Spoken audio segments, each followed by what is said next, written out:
For our last lesson here in chapter 5, we want to focus on the difference between urban and rural life with an emphasis this time on the differences in our African Americans and white Americans. And there's going to be three things that we're going to focus here.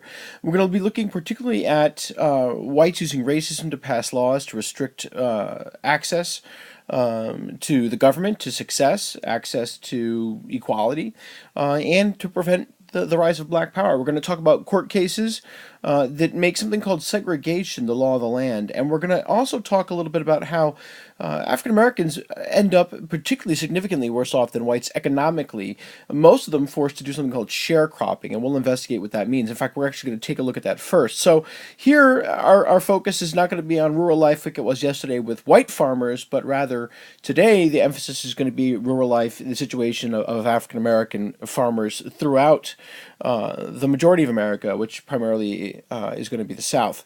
So let's start here by taking a look at this concept of sharecropping itself, and what we're going to see here is that sharecropping is this idea of farmers who are going to work the land for a landlord. So it's good, not going to be that they own the farm. Rather, they're almost like they rent the farm. So instead of paying rent like you would for a house that you rent, what you do is you give a good portion, a large portion of your crops as rent. This is going to make life as farmers particularly difficult for African Americans. Now, what does this look like? How does this happen, etc.? I want to take a look at here. This is a plantation from Georgia. It's called the Barrow Plantation. And what you can see here on the left-hand side is the Barrow Plantation in 1860. Okay, so here's the master's house. This large house right here is the master's house. This is the Barrow house. And you can see the gin house. This is where cotton was separated from the seed.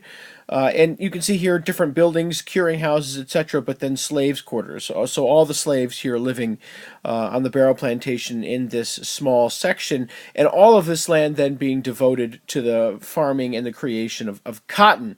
So let's fast forward 21 years now from this time, not quite 20 years from the ending of slavery in 1863 with the Emancipation Proclamation, 1865 with the 13th Amendment, and you can see just how many other houses and different things there are on the Barrow Plantation. So the gin house, which was once here, has been moved, right? The gin house is no longer here. It's now slightly further east. The landlord's house is a bit different. It used to be the master's house. Now it's the landlord's house. The slave quarters are entirely gone. And instead what you see are a whole series of residents of different families that have taken up sharecropping. There's a school for the children of the plantation, a church where they all attend. But here on this plantation, each of these families, whether it's the Douglas family, whether it's the Tang family, whether it is the Bug family, the Maxey family, whatever it is, they all work a portion of this land and give a good size of it, good size of their crop to the landlord as payment for being able to stay on this land and farm it.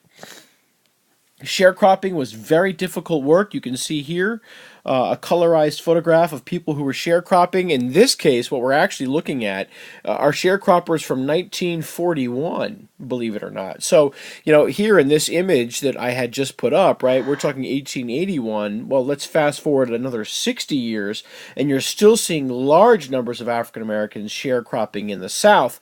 And it is hard, backbreaking work, often taken part into it by the entire family, which you can see here, of course. You can see the patriarch of the family. One of these is probably the wife, several children of the family as well there. And sharecropping like this hard kind of backbreaking labor where most of the crop is given to the landlord takes place throughout the South, as you can see in this image that I just blew up here on the screen. The darker the percentage here, the greater the number of farms are sharecropped by families. So across this map, and this is right after the Civil War ends, you have large swaths of land that are almost entirely farmed by black Southerners in a sharecropping arrangement, keeping them poor, preventing them from owning their own land, forcing them to work in many cases for their former slave owners.